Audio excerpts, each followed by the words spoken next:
Out of nowhere on Tuesday, the Chargers decided to drop some big news announcing that they likely just upgraded at the center position, signing Andre James.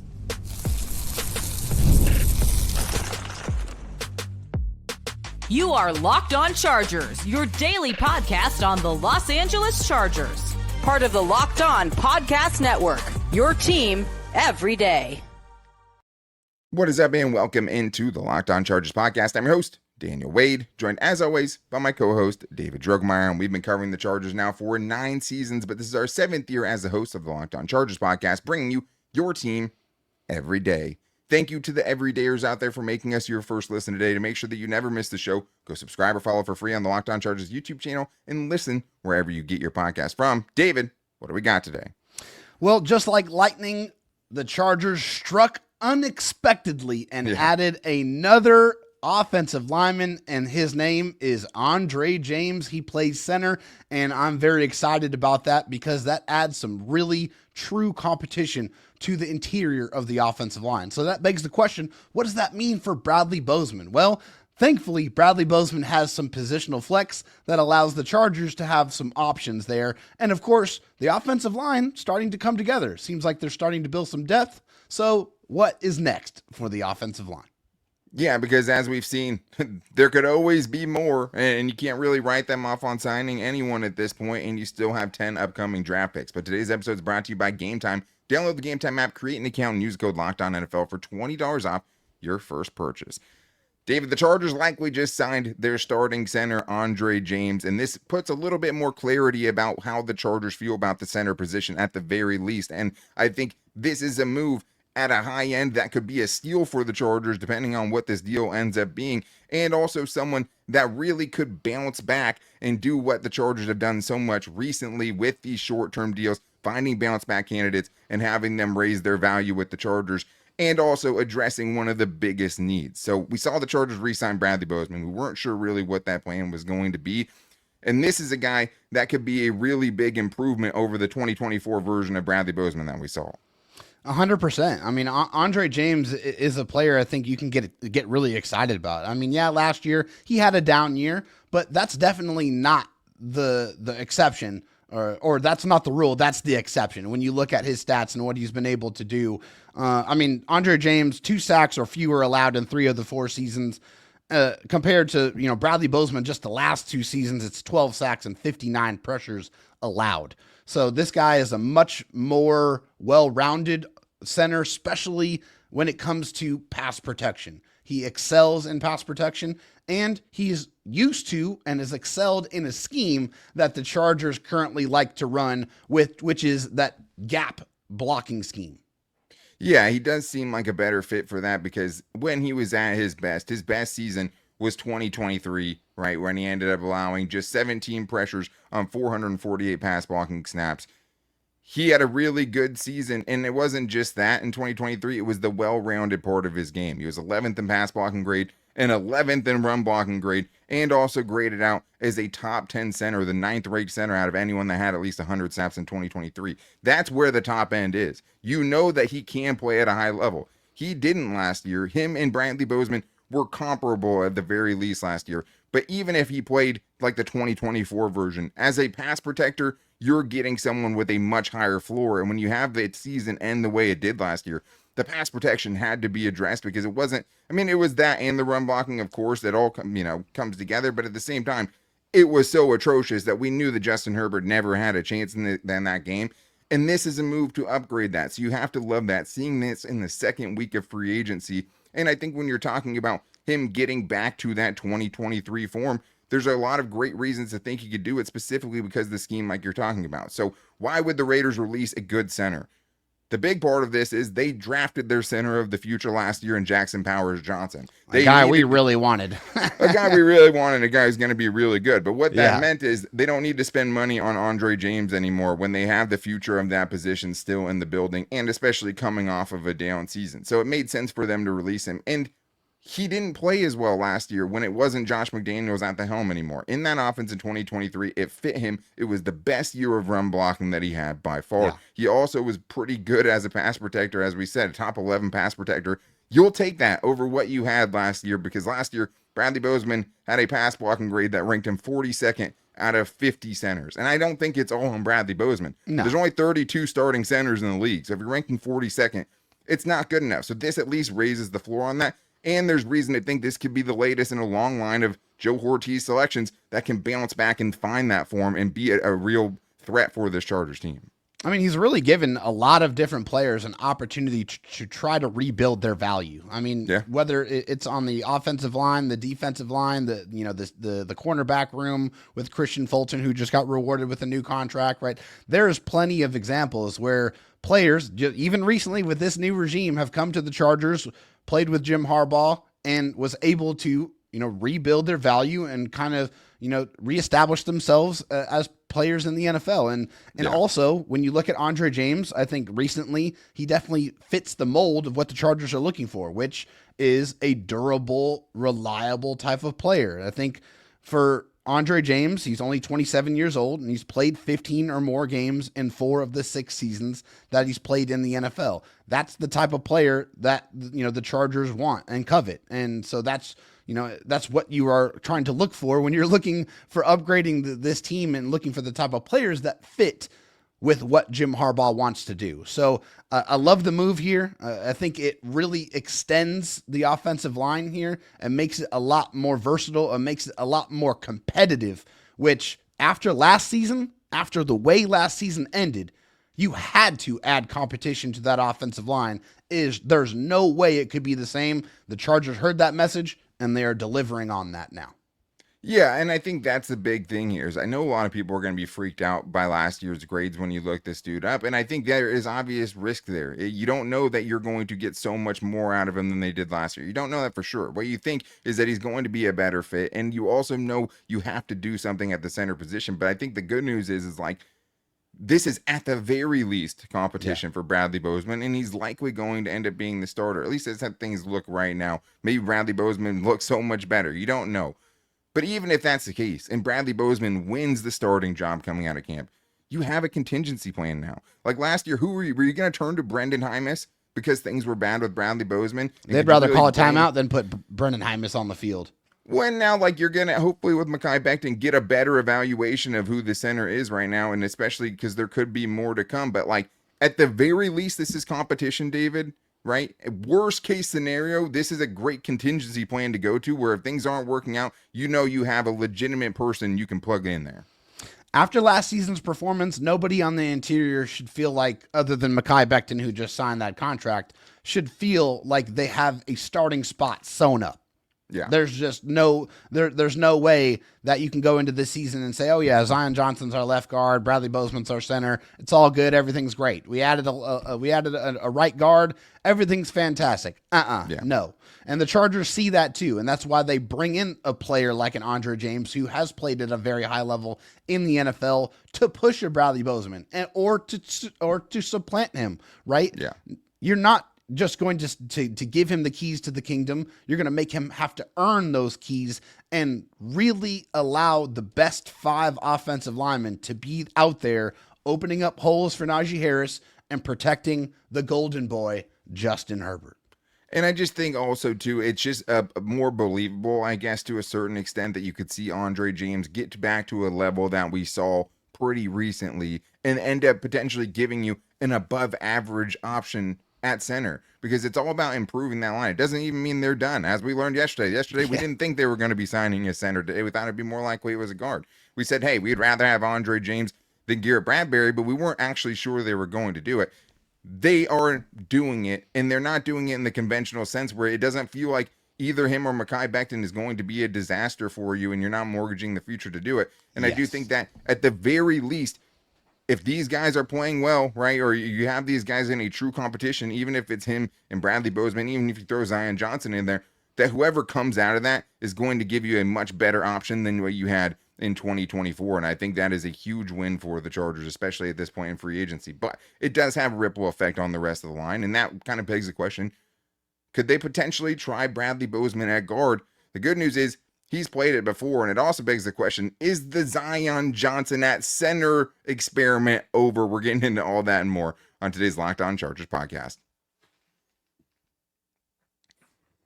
First, I need to tell you guys about Game Time. Imagine watching your favorite team live, feeling the energy of the crowd, and witnessing unforgettable moments. There's nothing like experiencing a big game in person, and getting tickets shouldn't be stressful for that. That's where Game Time comes in because it makes it easier than ever to grab last-minute seats at unbeatable prices. And a lot of times, the event you're doing, the prices go down the closer to the start of that event. And they also have Game Time picks because they have so many tickets. What Game Time Picks does is it curates it to find you only the best values to sports, concerts, comedy, theater, whatever you're going to do. You can find those tickets with Game Time, and it's also super easy to shop. I just checked the Game Time app, and there's just so much always going around that it's such a great way to be like, what am I doing this weekend? Oh my God, look at these prices for tickets to this concert or this event, this comedy show on Game Time. Now we know what we're doing. And you can take the guesswork out of buying tickets with Game Time. Download the Game Time app, create an account, and use the code LOCKEDONNFL for $20 off your first purchase. That's LOCKEDON NFL for $20 off. Download Game Time today. Last minute tickets, lowest price, guaranteed.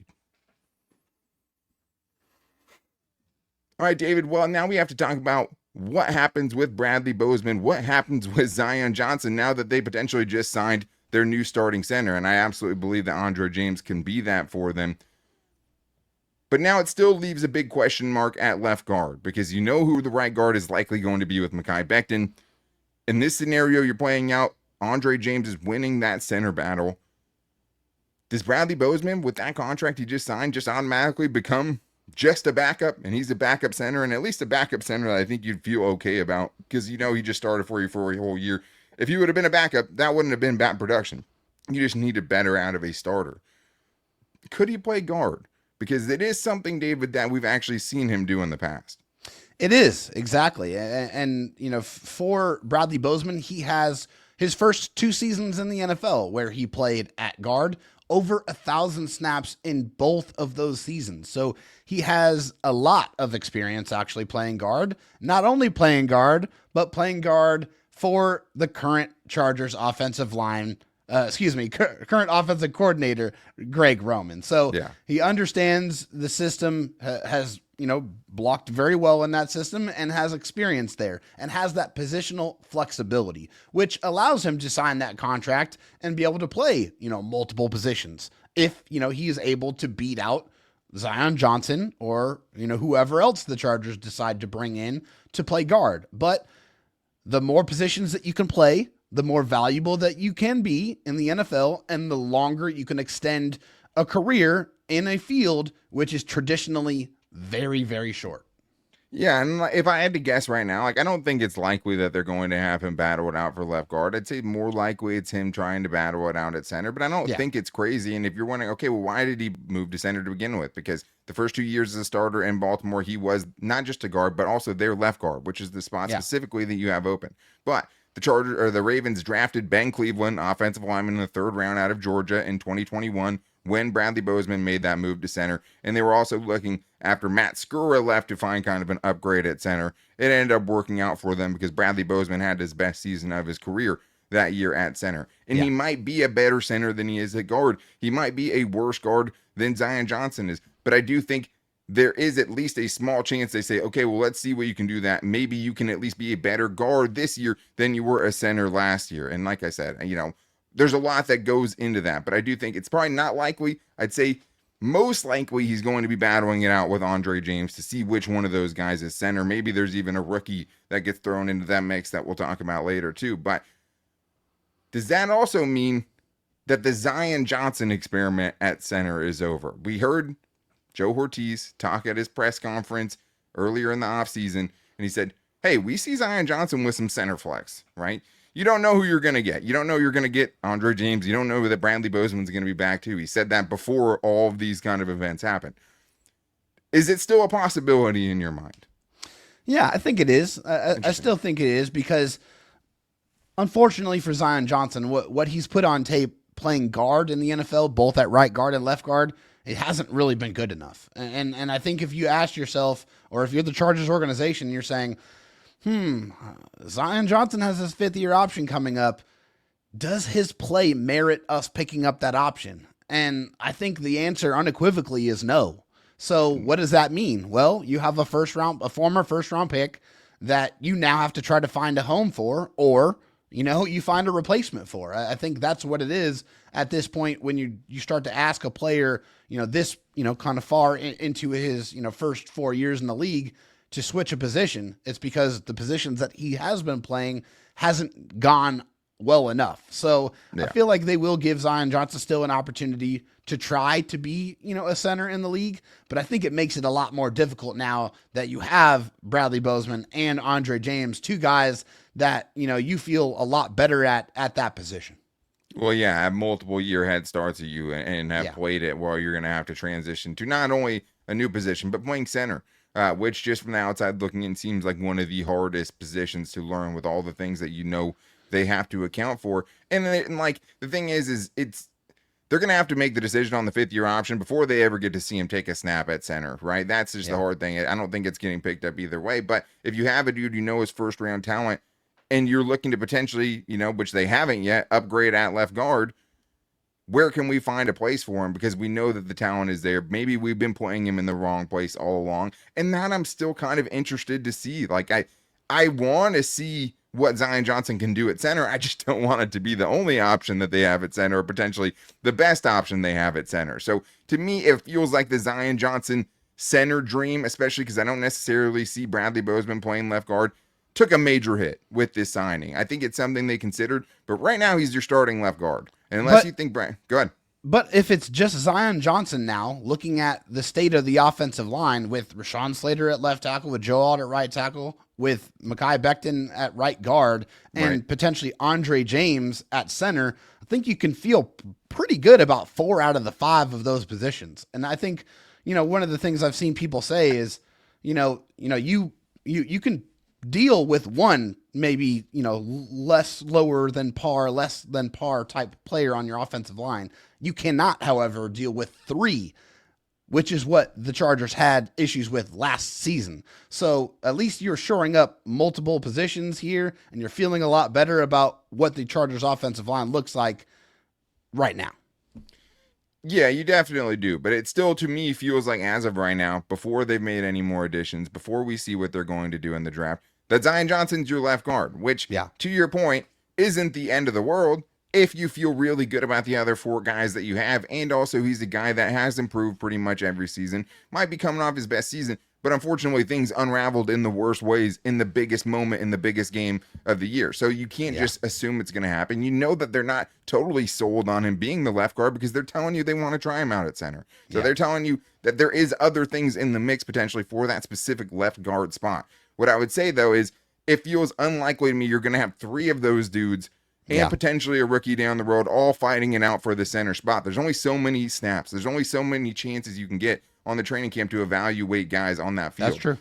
And even for, Bradley Bozeman, can he give the center position a legitimate chance to try to start if he's also trying to find it out for the left guard position? You can do it. You can put one guy in this spot at the first team, and you can put him somewhere else with the second team. But it's not as easy as it seems to just, as you double the workload.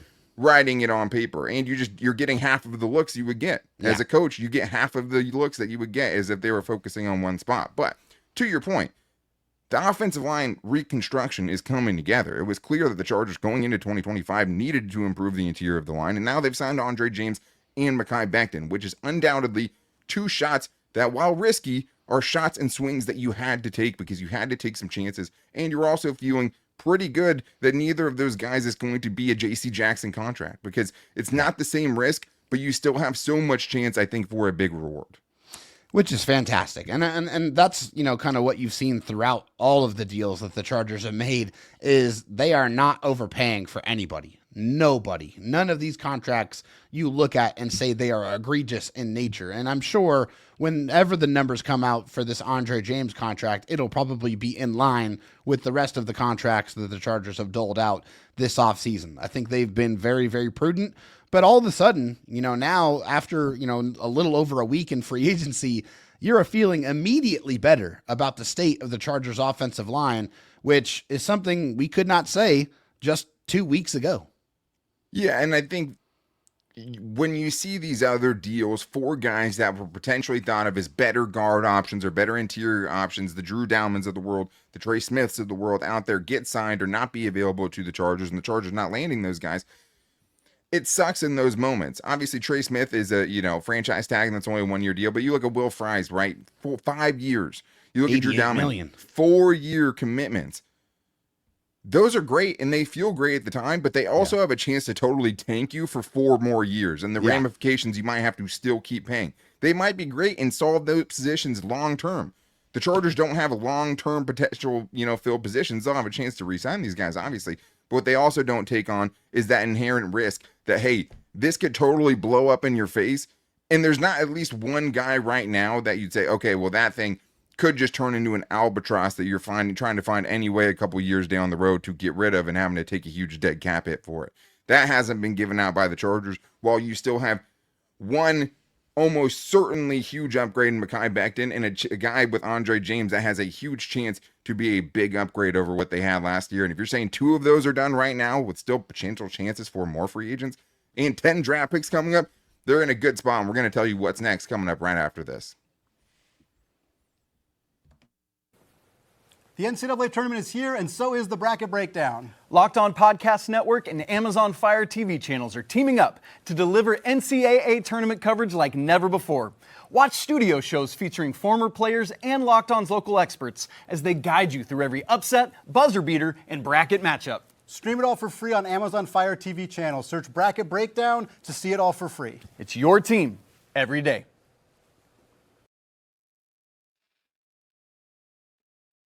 David, now it's time to talk about what's next, because if the Chargers have taught us anything, they might not be done yet in free agency, and with the philosophies that this team has, that it's probably going to be addressed in the draft as well. But thank you guys for making us your first listen. If you need a second listen, make sure to check out the Locked On NFL Draft Show with my guys Damian Parson and Keith Sanchez, as that gets you kept up to date with all of the draft info that you need as we're focused on free agency right now on YouTube and wherever you get your podcast from.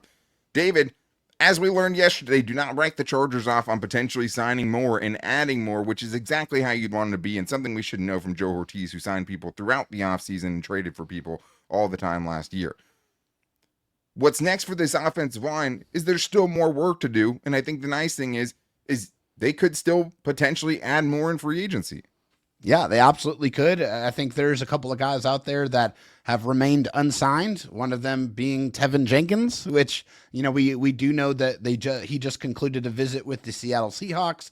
At least that was put out there. Yeah. Just like I put out in my tweet or in my post. If Tevin Jenkins was visiting the Chargers, we wouldn't know until after he signed a contract, because they have been absolutely stealthy quiet about all of the moves that except they've for made. Evan Ingram, which is super weird. That was definitely strange. Maybe it was because, hey, we know that our fans want us to be looking at a tight end, so we're going to bring him in for a visit, for the optics. We don't know that. But yeah, a Tevin Jenkins, a Will Hernandez, obviously, who, got hurt after playing only a couple of games last season, but the grades look pretty good. There's still some options out there if the Chargers want to go in that direction to upgrade their left guard position. Yeah, and don't write him off, right? I don't necessarily think it's going to happen. I don't necessarily think that Tevin Jenkins is going to be, on the next flight to LA. It was weird that the Evan Ingram thing got out when nothing really else has. But I do think that you didn't necessarily think they were going to sign Andre James when they did. When they signed Mekhi Becton, we basically felt like most of the big names were off the board, and they still found a way to land one, right? So I think you have to still keep your eye on them. They still could, it might not even be guys of that level, but they could still potentially add competition at left guard in free agency, because they still have the space to do it. Even with all these potential upgrades, the Chargers are still doing really well salary cap wise. Daniel Popper, I think, does the best kind of updates up to date with what they have to spend kind of spreadsheets. And before they had the Andre James signing, which we don't think is going to break the bank, he had them with $34 million in effective cap space, meaning after draft picks need to be signed, in-season budget, all of those things already budgeted out. That's what he thinks they have to spend potentially on 2025 if they want to. They have flexibility. Yeah. There also is a chance that they let the market simmer even more and see what happens in the draft, and then address it from there and try to find some guys after the draft who get cut. Yeah. They could get cut, but also you'll know what you need. You'll know what you didn't get in the draft. Yeah. And most importantly, Joe Ortiz class 101, they don't count against the compensatory pick formula if you pick them up after the draft. So they could continue to in free agency to try to improve this group, but I think you're feeling pretty good about 2 of the 3 offensive line positions feeling better about those going into the draft. Yes. But you still have a draft. And you can fortify your line that way. And it might not be what fans want to hear. There's still a chance they go lineman at 2022. Like, there's a chance they still go guard at 2022. Doesn't feel like they have to, which is the important part of this. But there's probably an argument for it, David. Like, if you want to take a Gray Zabel or a Tyler Booker and go all in on the offensive line, right? You could have totally remade that offensive line in 2 off seasons. You have 4 out of 5 of those new spots, or 5 of those spots filled with new players, and Rashawn Slater's still there on the left side. That would be a very, very impressive for them to be able to do that. The other thing is you could rely on your great offensive line and your great quarterback to elevate maybe some 2nd and 3rd round pick type of weapons, right? That is also out there. True. I think there's a strategy to that. So they still could end up going offensive lineman at 22, but they don't have to, which I think is important. It is important because we've seen way too many times in the past with Tom Telesco how many times he has really painted himself into a corner and made him, have to take a position and really have to hit on that position. Unfortunately, he was able to do that a couple of times, but you don't ever want to have to put yourself in that position where you have to take a certain position in the draft. Yeah. You want to be able to take the best players available, because when you stockpile as many best players available as you possibly can, that's how you build true depth. That's how you build talent and add talent to your team, especially young, cost-controlled talent. You do that in the draft. And the fact of the matter is the Chargers have 10 draft picks. So they have a lot of picks, not only to, make those selections, but also to maybe put together deals to move up in the draft to be able to secure players that they covet. But it is very important that as they continue to add players in free agency, it allows them to be able to go into the draft and really take whatever the top players are on their board available to add to this football team. Well, yeah, and they have like 4 6th round picks now, right? Yes. So I think that's the part of this too, is now maybe they feel like, okay, since we feel upgraded at 2 of those 3 positions, we're willing to draft an offensive lineman in the 3rd round to compete with Zion Johnson. Maybe that's how they plan to attack it. But no matter what, you have to be aggressive at attacking the offensive line in this draft class. And it doesn't mean you have to take them in round 1. But what we know right now are who are the young guys in that room that are going to grow into potential depth players for you down the road. Yeah. They don't exist, right? Foster Sarrell's gone. Yeah. Brendan Hymus, gone, right? Jordan McFadden, gone. Like, these guys aren't there. So no matter what, they're going to be looking in this draft class to supplement the offensive line and also get guys in there later on potentially in the draft that can grow into a swing tackle for you, that can grow into interior depth for you, because Zion Johnson, Trey Pipkins, and potentially and probably Andre James are all going to be free agents in 2026. You need to start building the depth now. Even if it's not the 1st round, even if you don't need a starter at the position, you have 10 picks, and now it's time to start building that factory where you can start getting these guys to when these contracts come up, you're not put in the position that you were this year. 100%. Now, one of those contracts that I want to see them get done is Rashawn Slater. They definitely need to make that happen. Such a no-brainer. That has there's to still happen. a lot of time. Still a lot of time. There is for sure, but I would just feel a lot better if they just got the deal done. Easy bake oven situation. Set it and forget it. That's how good Rashawn Slater has been. But going into this draft, I'm excited because, there's still obvious positions that they need to target. Tight end, wide receiver, edge, defensive line, potentially running back. There is positions that you need to attack, but you're not put in a position where you have to go get any one of those positions immediately. So I like what they've been able to do in the free agency period so far. It allows them to go in the draft and really add some more talent and continue to build the depth of this football team, which we know is extremely important. Absolutely it is. And it starts with finding guys later on, hopefully in the draft, that you can turn into guys for you down the road. Because the thing about Rashawn Slater is, even if you had an argument for not having him, right, or keeping him and extending him, which it would be really hard to make a good argument for it, who is there? Who is taking over? Yeah, Joe Alt could be your left tackle. Sure, he could flip sides. Who's your right tackle, right? Yeah. You want to be back in the position where you're trying to find your right tackle and you have to spend the 5th overall pick on Joe Alt. No, you don't. So I think that's the big thing, is just, it does feel like there are other positions that they have to draft early, maybe even 1st and 2nd round, But I think you took one of them off the list by making this Andre James signing, by making the Mekhi Becton signing, where now at least it doesn't feel like you have to, at 22, go get an offensive lineman. So if you're taking that off of the table as far as, gun to your head situation, that is good for you. That helps your flexibility. That helps you be able to do what you want to and take the best player available. Now, tight end, pass catching tight end, more moves at wide receiver or weapons. There are still spots that you feel like they have to take early still.